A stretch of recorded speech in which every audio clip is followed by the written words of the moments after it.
Break के बाद एक मरतबा फिर से खुशामदीद नाज़रीन। 26वीं आइनी तरामीम के लिए जो हुक्मरान इत्तेहाद है वो तकरीबन 2 महीने इस पर काम करता रहा और बिलाखिर उसको कामयाबी मिल चुकी है, 2/3 अक्सरियत से पास हो चुका है। लेकिन इसके बावजूद एक डिबेट चल रही है कि 26वीं आइनी तरमीम की मंजूरी से किसको क्या मिला।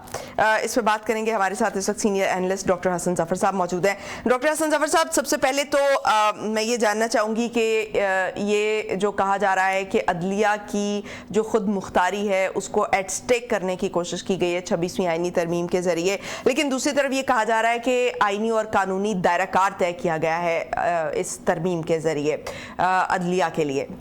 क्या आप समझते हैं कि क्या ये एट स्टेक किया गया है अदलिया की खुद मुख्तारी को, या अदलिया का दायरा कार जिसके तयन करने की बहुत ज़रूरत थी, क्योंकि जुडिशल एक्टिविज़म की सूरत में हमने एक 15-16 साल की छोटी तारीख नहीं होती, एक तारीख भी देख ली, तो क्या कहेंगे इस पर? नहीं, ये जुडिशल एक्टिविज्म तो डेफिनेटली था, साकिब निसार साहब के दौर में भी था, उसके बाद उनसे पहले इफ्तिखार चौधरी साहब के दौर में भी था, नो डाउट अबाउट इट। अब ये उसमें वो तो 184 वाला जो मामला था, सुओ मोटो वाला, वो तो मामला सेटल हो गया था। सवाल ये है कि यहाँ पे जो तरमीम हुई है उससे ट्राइकोटमी ऑफ पावर, यानी 3 पिलर्स ऑफ स्टेट जिनकी जो इक्वली पोजीशन है, उनमें से अब एक पिलर जो है वो ज्यादा हावी हो गया है, बाकी 2 पे पार्लियामेंट ज्यादा हावी हो गई। उसके पीछे एक बयानिया बना है, बयानिया ये था पार्लियामेंट सुप्रीम है, पार्लियामेंट सुप्रीम है, ये दोहराई गई बात। और ये जाहिर है पॉलिटिशियंस के पास ये एबिलिटी होती है, एक्सेस होती है मीडिया की, they are free to speak anything out, जजेस कैन नॉट डू दैट। दूसरे जो सरकारी इदारे हैं वो ऐसा नहीं कर सकते, तो ये पॉलिटिशियंस के पास ये लिबर्टी है, उन्होंने ये बयानिया डेवलप किया। It was wrong. आइन सुप्रीम है, पार्लियामेंट सुप्रीम नहीं है। पार्लियामेंट लॉ मेकर है, और आइन जब एक दफा बन गया तो आइन जो है is an independent document that comes into effect. आइन सुप्रीम है, आइन की वायलेशन जो है वो नहीं हो सकती। सो ये इसका नतीजा निकला है ये बयानिया डेवलप करने का कि लेकिन आइन में तरमीम का इख्तियार तो पार्लियामेंट को है ना, तो एम्पावर तो पार्लियामेंट ही होती है फिर भी। एग्जैक्टली लेकिन आइन जब एक दफा तश्कील पा गया और उसके बुनियादी जो उसके ढांचा है वो एक दफा तय हो गया, तो उसको उसमें तरमीम नहीं की जा सकती। दैट कैन नॉट हैपन, और वही हुआ है इस वक्त। That is the problem। और आप देखिएगा आगे चलके लेकिन लूप होल्स तो निकलते रहते हैं। इंसान के बनाए हुए डॉक्यूमेंट्स जो हैं वो टाइम के साथ गलत सही उसमें सुकुम निकलते रहते हैं, तो उसको ठीक किया जाना चाहिए। अगर आइन जो है, आइन एक अलाइव दस्तावेज है, अगर वो अलाइव है तो देन उसमें अमेंडमेंट की, चेंजिंग की जरूरत रहेगी। बिल्कुल आप दुरुस्त फरमा रही हैं। मैं कॉन्स्टिट्यूशनल एक्सपर्ट नहीं हूं, लेकिन इतना मैं समझता हूं बिल ऑफ फंडामेंटल राइट्स था अमेरिकन कॉन्स्टिट्यूशन में, वो वायलेट नहीं हो सकता। फंडामेंटल्स नहीं वायलेट हो सकते आपके आइन के, दैट कैन नॉट हैपन। अगर वो वायलेट हो जाएंगे या वो चेंज हो जाएंगे तो इसका मतलब है अब आपने आइन को नए सिरे से तश्कील किया है। So that is entirely different. तो या तो कहें कि 1973 का आइन जो है हमने उसको 2/3 मेजॉरिटी से जैसे तैसे भी करके उसके अंदर हमने ये फंडामेंटल चेंजेस कर दिए हैं, एंड दैट आइन does not exist anymore. We have a new constitution now जिसके अंदर पार्लियामेंट सुप्रीम है, दूसरे इदारे जो हैं उसके मातहत। तो आपको क्या लगता है कि जो 26वीं आइनी तरमीम है इसमें कौन से फंडामेंटल्स को छेड़ा गया है? क्योंकि मेजर तो ये इसका जजेस की तकर्री का तरीकाकार और जो इस हवाले से जो तरीकाकार है उसको तब्दील किया गया है। फंडामेंटल्स में क्या किया गया है? उसमें पार्लियामेंट को जजेस की अपॉइंटमेंट का इख्तियार दिया गया है, उसके बाद आईनी बेंच की तश्कील का इख्तियार भी वहां से चला गया है। तो वो जो एक इंडिपेंडेंस ऑफ जुडिशरी का कॉन्सेप्ट है दैट इज टोटली गॉन। अब सवाल हमारे सामने ये खड़ा होता है कि चले आईनी बेंच जो बना है उसमें कौन से मुकदमात जाएंगे। मैं आपको एक एग्जांपल देता हूं।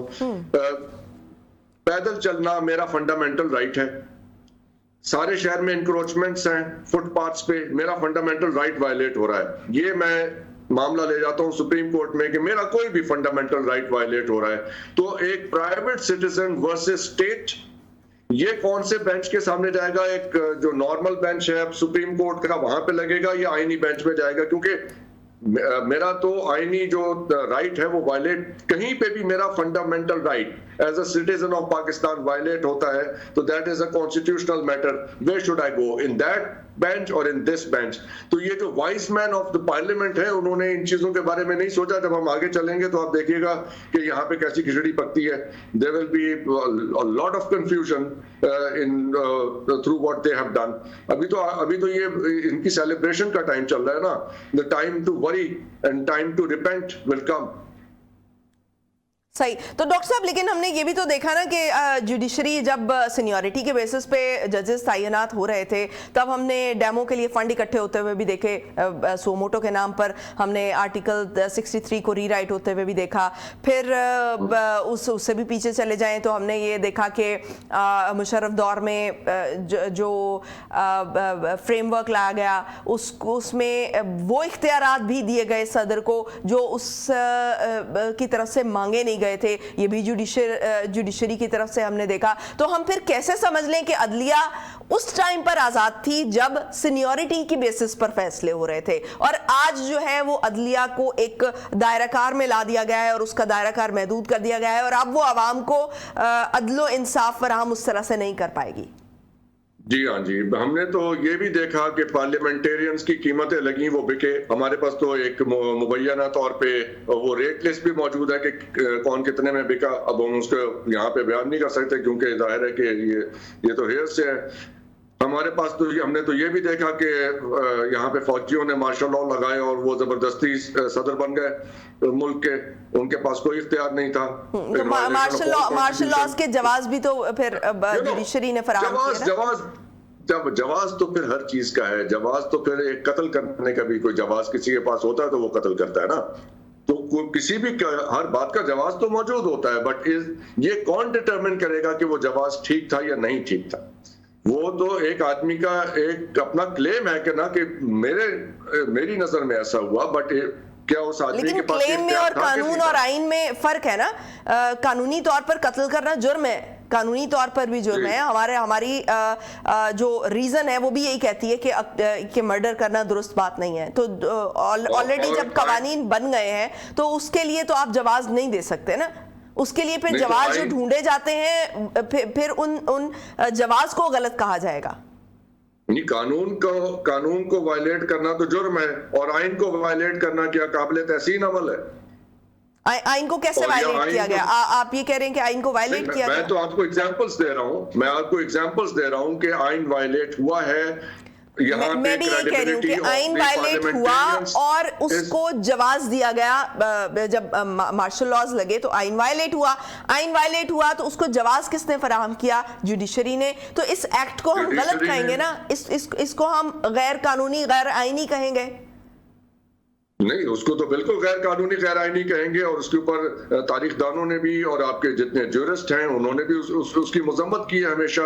इसको कोई सराहा तो नहीं गया है। अब सवाल ये है कि जब जुडिशरी की अपॉइंटमेंट्स और जुडिशरी की जो भी formation of the constitutional court है वो जब आपके एग्जीक्यूटिव के हाथ में आ जाएगी, यानी prime minister will finally decide. और जाहिर है कि ये जो कमेटी बनाई है, जितने भी उसमें मेंबर्स हैं 8, 10, 12 जो भी मेंबर्स की तादाद है, वो मेंबर्स के आपका क्या ख्याल है कि वजीर आजम क्या उनको इन्फ्लुएंस नहीं कर सकता अपनी पोजीशन से? Of course, so it will ultimately be the power of the prime minister that will influence the appointment of these judges, and therefore यहीं पे सारा माजी में भी होता रहा है कि जो भी सियासी आपका कहना यह है कि जो भी सियासी पार्टी फिर आएगी वो अपनी मर्जी का चीफ जस्टिस लेकर आएगी। जैसे माजी में बेनजीर भुट्टो ने सजाद अली शाह साहब को अपॉइंट किया था, लेकिन उसके बाद हमने ये भी देखा कि यही जो कानून सीनियरिटी की बेसिस पर आया वो उन्हीं के दौर में, सजाद अली शाह के दौर में ही आया। तो बाद में उनके साथ वो मामलात वैसे नहीं रहे, और ऑपोजिट भी हमने देखा। देखिए, इसमें अल्टीमेटली तो अगर हम जरा इसको ब्रॉडर पर्सपेक्टिव में देखेंगे तो जिनके पास इख्तियारात वेस्टेड होते हैं उनके पास दे आर फिर अब उनकी अपनी पर्सनल क्रेडिबिलिटी का मामला भी आ जाता है। लेकिन इसके अंदर एक बहुत इंपॉर्टेंट डिसीजन था सुप्रीम कोर्ट का, जब नवाज शरीफ साहब की हुकूमत को रिस्टोर किया गया था, जब 58(2)B यूज करके किया थे। खालिद अनवर साहब उनके वकील थे। बहुत इंटरेस्टिंग जजमेंट थी। उसके बाद उस जजमेंट के आने के बाद 58(2)B को रिपील करने की भी जरूरत बाकी नहीं रही थी। If you go back in history, वो जजमेंट ये थी कि सदर ने अपने डिस्क्रेशनरी पावर्स यूज करके असेंबली को और हुकूमत को बरतरफ किया है। तो सुप्रीम कोर्ट ने उसकी इंटरप्रिटेशन ये की थी जब उनकी असेंबली को रिस्टोर किया था और उनकी गवर्नमेंट को रिस्टोर किया था कि discretionary power with in reasonable limits, वो रीजनेबल लिमिट्स जो हैं वो क्या हैं, ये रीजनेबल लिमिट्स जो है फिर सुप्रीम कोर्ट ही डिसाइड करेगी ना। जिसने ये वायलेशन की है वो तो खुद जज बन के नहीं बैठ सकता कि जी मैं खुद ही डिसाइड कर दूं। लाइक इफ द पार्लियामेंट के अंदर अगर हमारे पास क्लियर एविडेंस है कि वहां पे हॉर्स ट्रेडिंग हुई है, पैसे लेके लोगों ने वोट डाले हैं, तो अब उस पार्लियामेंट की बनाए हुए कानून को मैं कैसे सर आंखों पे बिठा लूं? It will have to be determined by another body, another institution of the state कि अब इसका क्या करना है।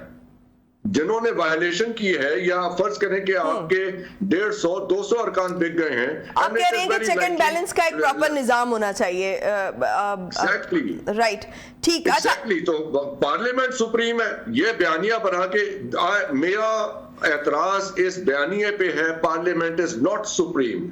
मैं इसके ऊपर मेरा नुक्ता एतराज है, ये अल्फाज इस्तेमाल नहीं हो सकते। जब आप एक इदारे को सुप्रीम कहेंगे तो इसका मतलब है कि आपने वो ट्राइकोटोमी ऑफ पावर, जो 3 pillars of state equally balanced है, लेकिन जो पार्लियामेंट ही सुप्रीम होगी, क्योंकि पार्लियामेंट में जो लोग अपॉइंट होके जाते हैं, जो सेलेक्ट होके जाते हैं, इलेक्ट होके जाते हैं, वो अवाम के नुमाइंदे होते हैं। तो इन द एंड जो है डेमोक्रेसी का रूल यही है कि पार्लियामेंट मैं इस लफ्ज के ऊपर मेरा एतराज है, पार्लियामेंट इज नॉट सुप्रीम। इस पे कोई एक और डिबेट रख लेंगे हम, ठीक, इस पे हम जो है वो एक और डिबेट रख लेंगे। मुझे जरा ये बताइएगा कि प्रोग्राम का वक्त चूंकि कम है, तो मैं ये जानना चाहती हूँ कि पीपल्स पार्टी सारे टाइम में बड़ी मुतहरिक नजर आई, बिलावल भुट्टो साहब जो है वो बड़े मुतहरिक नजर आए। क्या फायदा हुआ पीपल्स पार्टी को? ये मेरा सवाल है। Exactly, thank you very much for asking this question. इसके ऊपर वो गालिब का मिसरा मेरे जहन में आता है कि आपसे कोई पूछे तुमने क्या मजा पाया, मतलब ये है कि आपको क्या मिला, आप तो कस्टोडियन थे। और वो बहुत अच्छा याद आया, ये रजा रब्बानी साहब, आपको याद है पीपल्स पार्टी के सेनेटर थे, जब वो आइन की धज्जियां बनी तो कितना रोए थे वो, ओहो। अब उनके आंसू नहीं निकले जब आइन का ये गला घोटा गया। कहाँ है वो होते कहाँ हैं आज? ठीक है, आप वन वर्ड में मुझे बताएं, कोई फायदा हुआ या नहीं हुआ? बिल्कुल कोई फायदा नहीं हुआ। या तो बिलावल साहब को बनाते ना वजीर आजम बनाए, ऐसे पराई आग में कूदे जाके। ठीक हो गया। बहुत शुक्रिया डॉक्टर हसन जफर साहब हमारे साथ मौजूद थे। नाज़रीन, आज के लिए इतना ही, कल होगी आपसे दोबारा मुलाकात। मुझे दीजिए इजाजत, पाकिस्तान की हमेशा पाइंदगी की दुआ के साथ। अल्लाह हाफिज़ नासिर।